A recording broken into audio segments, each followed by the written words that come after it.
This is my domed atmospheric flat earth model. I experimented with drawing circumferences from a square using any of the lines of the diagonal lines within the square for a radius relationship with other spheres, other circles, that is. This is a top to another container. It was here, just a use container. This is a shade for a light fixture. For that light fixture, I just looked up one day and saw that it was useful for this purpose. This is aluminum foil that I shaped by molding it from within this fixture, and then kind of refined it so that it could twirl in case I needed to show that the heavenly bodies twirled. You know, if I poke holes in here, or like the celestial constellations, then I can show that the heavenly bodies are orbiting around the earth as a dome. And this obviously represents the earth, flat disk earth, and the white cotton represents Antarctica barrier at the edge of the earth. So, as they say, this would be the center, what they call the north of the globe. And as they say that any compass, no matter where you put it, whether it's on the outer rings of the Antarctic edge, which they call the south, or the center, the compass is always going to point towards the center, which means there is no southern magnetic pole. There's only a center magnetic pole. And the only curvature of the science, with the science that does work, the curvature is from the atmospheric dome. So I'm still researching whether or not there's a tilt element. They claim with the so this would be like a 23-degree tilt, 190 degree to a 23-degree tilt if the atmospheric dome, or the heavens basically, was rotating. And actually it would be the heavens and the inside orbiting inside. The actual atmospheric dome is not rotating, but the heavens are rotating, just like you would see in a planetarium scenario. It's the same type of experience. So that is what they're saying is the true model of our Earth structure. And this is just my little basic model of it. And it is my premise, based on other people's research, that the pyramids replicate the science of it, the math of it. And the pyramids, particularly the Great Pyramid, my premise given to me, I believe, by God, is the Tower of Babel, because the biblical text actually refers to going away from the sun, not towards the sun, in terms of the Shinar plane. And I believe that the Shinar plane, the original Shinar plane, was in Kemet, what they call Egypt today, and it's the plain of Giza now. And that if Nimrod built another tower in Mesopotamia, in Babylonia, Syria, Nineveh, then Nimrod did it as a memorial to the original Shinar plane, and so it may have been also called Shinar. I think that in terms of both of the Great Pyramid and the tower being considered unfinished, that the top, which this is just a round top, but the apex capstone of the Great Pyramid and the Tower of Babel was considered unfinished. And basically, I think that the machine was not operative, was not able to be put into operation as it was meant to be before God kind of disrupted things. Not kind of, but disrupted things. And I think the point was for it to be built as a monument, as a of the people, but also of God, a thumbprint, so to speak, of God. And that's all God needed them to do. But obviously, the ingenuity, the technology existed without the functioning of the Great Pyramid becoming most apparent for them to build the Great Pyramid. So what I understand now is they had full knowledge of electromagnetic energy, the electromagnetic field that is inevitable when you have movement of electrons. And so everything that has electrons, when the electrons are in motion, depending on the velocity of the speed, the acceleration, as they say, will determine the electromagnetic field strength. So it's my understanding that that's where the whole point of energy is energy, whether it's solid, quote, matter energy, or gas energy, or spirit energy. And I think the whole concept of matter, from gases to solids, the infinity of the gas end of the spectrum is spirit. And so there are certain lights that we cannot see at certain frequencies. Our sights are not sensitive to what they call the gamma rays.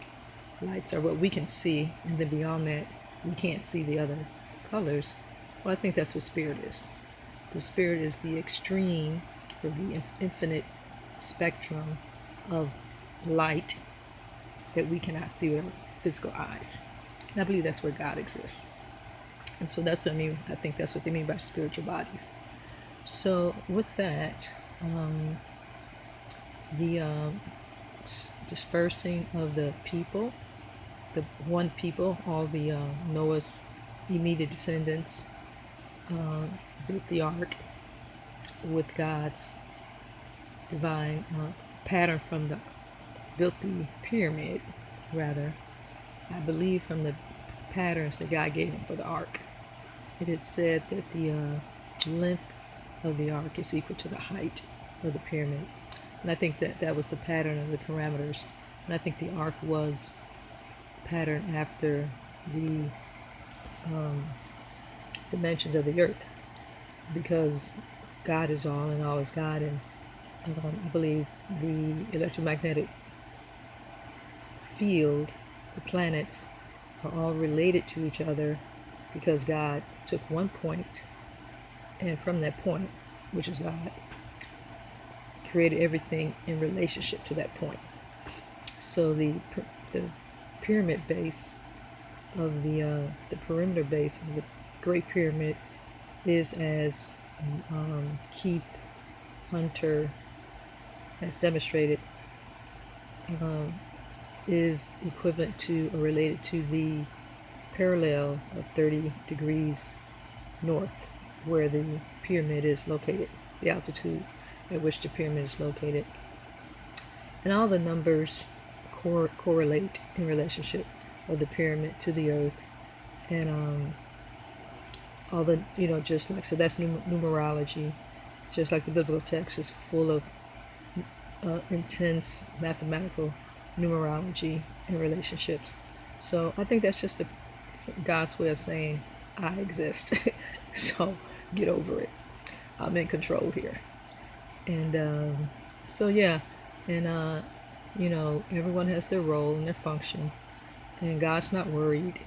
The time is coming with all the truths and all the pieces of the puzzles. God is bringing that together. God's coordinating that from the truth that this is the true structure of our universe as we understand it. there is no such thing as Darwin's species evolution. Newton's gravity is, as someone put it, I guess, nonsense. And the only reason why you need Newton's gravity is if you have a globe, sphere.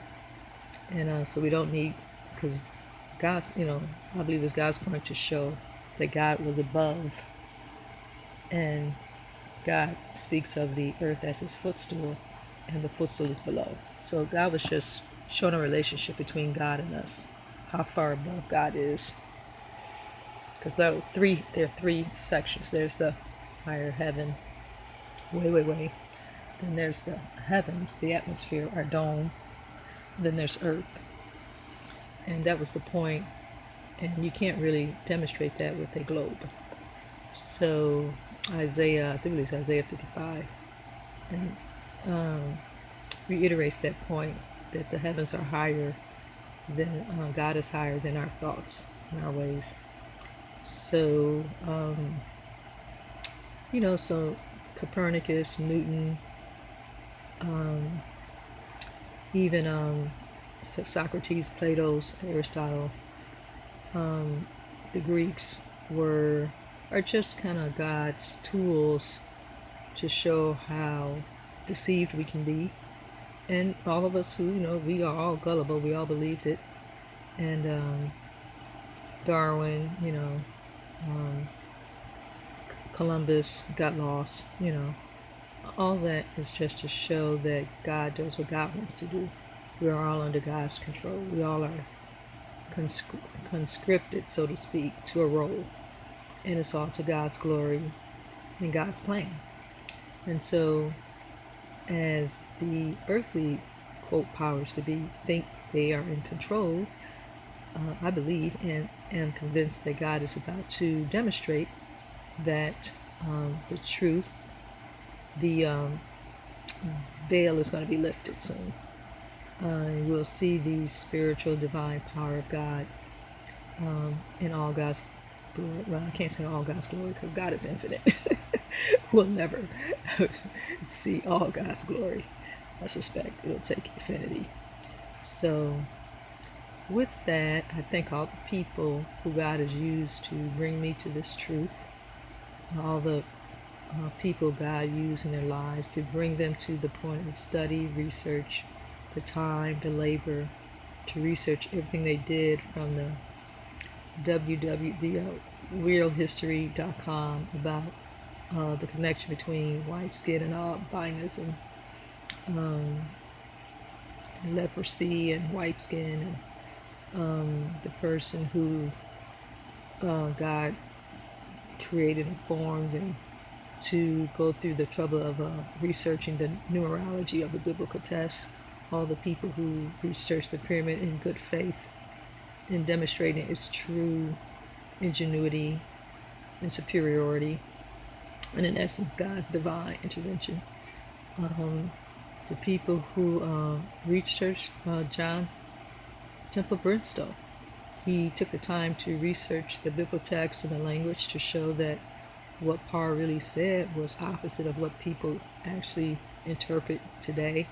The patriarchal mindset of Egypt has the dynastic Egypt, not the Kemet, I should say, has filtrated or was stolen by the Greeks, and basically was like a Trojan horse, and it has been spread through that Trojan horse to Greece, ancient Greece, Rome, and the UK, the Europe, and now the United States, and pretty much all over the world, the so-called superpowers. And with that, yes, we have all been humbled, but to God's glory and our blessing. And like always, when God raises up an axe, God will destroy the axe. Or as God said about the waves, they were powerful, flooded the earth, but then God said, no more, go back to your boundaries. So God will contain and restrain us. So it is time, I believe, that God will contain and restrain the axis, the upheaval, the patriarchal souls, so to speak, that God created for that purpose, to humble those who God has chosen for this cycle to be in eternity. And that brings up the point of cycles. People talk about the globe tilt and the precessional dating, and I guess they're trying to find an understanding for the understanding of the ancients, as we call them, the ancients of our cycle, and just the long count, the calendars. The Carmen Voltaire talks about the Egyptian records showing so many people that it couldn't have been just in 6,000 years. And I think it's become apparent to me that to some point, as you know, what they talk about the Indian Hindu understanding of a reincarnation, and you know, just that whole concept, and the fact that God is eternal. I can't imagine that this is the only cycle of creation, this one time. I would suspect that this has been going on for infinity, and so that there is a constant cycle. But I think there is a group, so to speak, cycle that may be a 6,000 year or and then 24,000 years, and then 36,000 years, an eon, so to speak. And the 6,000 years are the individual cycles, but that perhaps each soul has to go through a 6,000 year cycle 4 times. And I relate that to the seed falling on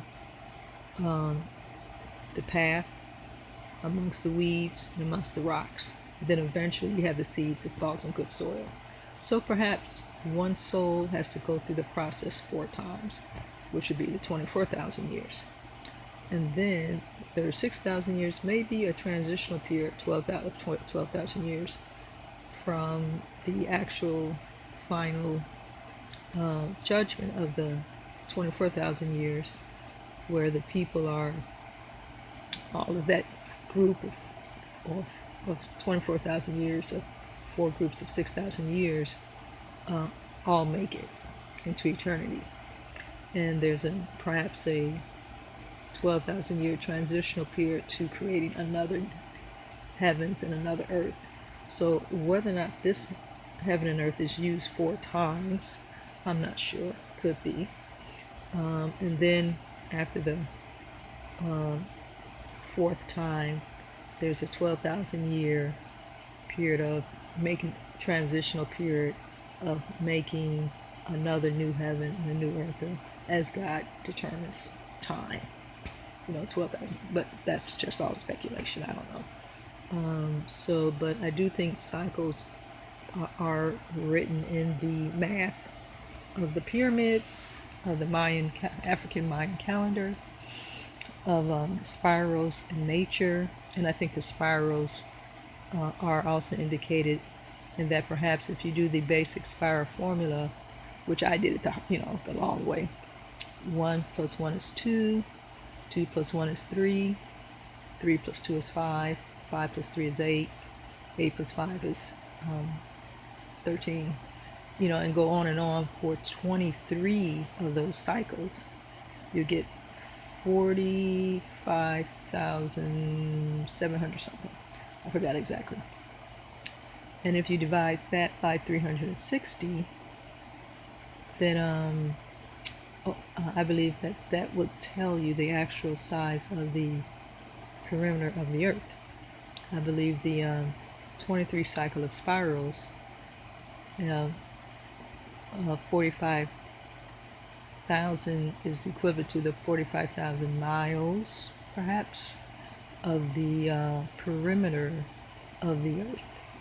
Because if the equator, quote, equator, which is really just the midpoint between the solstices, and with the heavens being above the earth rotating, and the earth being flat, the range by which the earth travels from the height of the what they call the elliptical pattern of the earth from summer to winter, that range changes, as it has changed from being north to being more south. And I believe that there was a dramatic change which caused the flood and the great continental divide. There's a relatively significant, substantial change where the sun's range of rotation, orbiting, and the path, the altitude path, has been lowered. So now we went from 360, as Kevin Hunt demonstrated, we went from 360 days in a year as the sun traveled further south of the, if this is the range, wasn't originally the range, and then over some period of time, God allowed it to go further south, then that's the wider part. This is the wider part of the dome. So it would take more time. So we went from 360 right here. This also demonstrates the Tropic of Cancer and Tropic of Capricorn zone. And the equator, as they call it, quote, equator, is only the midpoint of that range. And as that range changes, so does the midpoint, so to speak, the equator, where there is an even amount of sun in summer and length of days, that also changes. So the whole concept of the equator and the solstices is dynamic. It is not fixed. So because the range, so you go around one time, that's a day.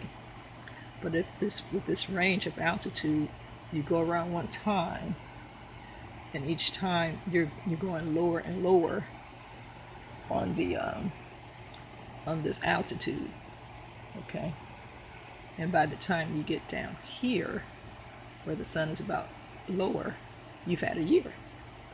So, and also, as they said, that when you do this spiral, that is a spiral, okay? But the spiral, so we're counting time with the dome. The dome is what allows us, in the orbiting of the bodies, allows us to count time. We're counting distance with the earth from the center to the outer end, 360 degrees out. Each one same equal distance, but the altitude, but the circumference gets from smaller to larger. And basically, and I guess a lot of people keep asking me, what was the point? What's the whole point? And God is an artist. That's what I say. God is an artist. And what God has told me is that artists create. That's what they do. It's the heart of artists. And God creates. It's like breathing. That's the way God breathes. By creating and recreating, destroying, creating, destroying, creating, recreating. And can you imagine the joy that as artists is that we get to express ourselves? Can you imagine the joy of taking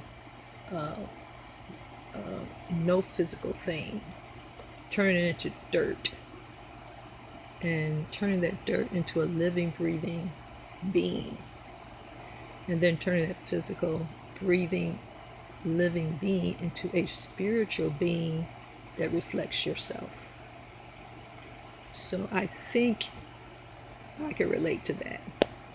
I think I can relate to what it feels like to express my emotions in dance or athletics or even a rap.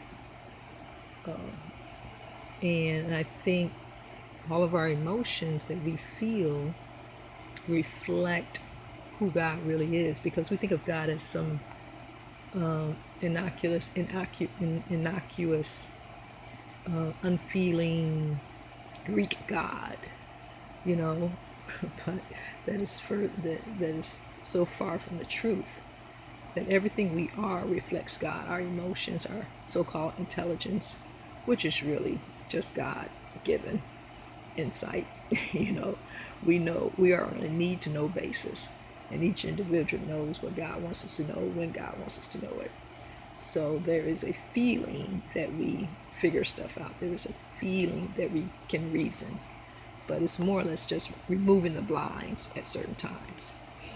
And a free will, well, by this time, we should all understand that that's just a formality, the best way I can describe our free will is a sense of free will. That's incorporated, that's designed into God's plan. We will always feel as though we have a choice. No matter what we know, we're going to feel like we have a choice. But we can also understand and respect and appreciate that God is all powerful. And whether you want to think of it as a puppeteer controlling a puppet, that's fine. Or a computer program, that's fine. Or even a complex, intricate computer server, that our brains, are like. And God is the programmer who programs our brains, and each brain is like a server. However you like to think of it, the bottom line is that we cannot deny that we still have a sense of free will. We still have a sense of being independent, of being human. It just isn't absolute relative to God. There is no thought, there is no cause and effect, there is no DNA, there is no decision, there is no opportunity, no choice that God has not predetermined. And I learned that from Hugh McCann, the late Hugh McCann. He was a philosopher. So, yeah, I think that's it. So this is September 29th. It is about 2:47 now. I guess I started 31 minutes ago. So I guess it's about 2:15 or so. And again, this is September 29th, 2:47 a.m. right now. And yeah, well, the last thing I guess I should add is that it's a short time. I'm not going to disclose what I think that time is unless God enables me to. But it's a short time. God is going to right every wrong. And our brothers and sisters who have been chosen for this time, the cycle for, quote, ignoble use, the axis, they'll have their turn also for salvation. Because I think that's what God meant when he said that it is God's will that all be saved. And God is not slow as some deem slowness, but God is patient, not wanting anyone to perish. And I think the terms age to age refers to cycles. And so when God says that all who are not given unto him, given unto God, will always, for eternity, will go through that process of being thrown into the fires of recreation, so to speak, being thrown back in the furnace. But that soul, I'm from my understanding right now, that soul will be intact and be, quote, reincarnated, so to speak, as it said in the Gospel of Thomas and Mary. There was a conversation with Jesus and Mary, and the thing was, I forget if it's the Gospel of Thomas, the Gospel of Mary, and they were asking, well, how will we come back? And Jesus said, oh, as the same species, kind after kind. People are not going to come back as birds, and birds are not going to come back as people, but each one will come back as their kind. Just like creation, everything was created and produced, formed by its kind. So, the other concept of electrons, I think when creation, Genesis talks about the deep, the waters, it's talking about electrons. And it's the electrons, as we understand, it's the basic material of creation, so to speak, that we can't see, we've never seen, but they're small. And as Mark McCutcheon pointed out, that our so-called particles are just different numbers of electrons. So the proton nucleus is a certain amount of close-knitted electrons to make a a difference in what we call charge and versus the outer shells of the atom, you know, which are less dense in terms of electrons. So when you have a dense, compact number of electrons in the center, that produces what they call a proton effect, the positive effect. And then you have the outer shells of the electrons that produce, because they're so few, they still produce a negative effect, so you get that basically differential like you do with high pressure, low pressure air, you know, and that's what causes motion, a differential dynamics. So, and apparently that's what causes electromagnetic fields, moving electrons from that lesser to more electrons, whatever direction you're going in. I still don't fully understand it, but I'm trying to understand it. But that whole process causes the electromagnetic field, and that field is a matter, an aspect of matter that moves things or holds things into place like a magnet, or repels things, you know, whether you're talking about centripetal or centrifugal force. So it's a very simple concept of two motions, push, pull, and maintaining. So, you know, so I think Mark McCutcheon had a concept of, you know, talking about a globe paradigm. You know, he's trying to understand, well, how did things stay in orbit? How did they stay in place? So his concept was universal expansion. And he related to the same concept of Isaac Newton's, you know, 32 feet per second. So, you know, if everything is expanding at that same rate, then everything seems constant, you know, and everything is pushing out like an elevator going up. You don't know you're going to stay connected to the bottom of the elevator if it's going up at a certain speed. So, but you don't hardly feel it at some point. But anyway, I think I went on a tangent, pun intended. But so anyway, I think all the pieces, the major pieces have come together, and we have a, you know, God is going to reveal this aspect of God's character, because in essence it is God's essence. You know, all of this is metaphoric. Everything physical is a reflection of the true spiritual. So it's all metaphoric or allegorical. And God wants us to know God. You know, as physical beings, this is God's way of unveiling who God is, revealing who God is to us in our physical finite minds. And it's just creation, it's just art, it's just God's, what do you call it, when you have the choice. God is the only one who has the choice, you know, discretion. It's per God's discretion, you know, unto how God unveils God to God's art, which we are God's art, you know, we are God's offspring, we all are.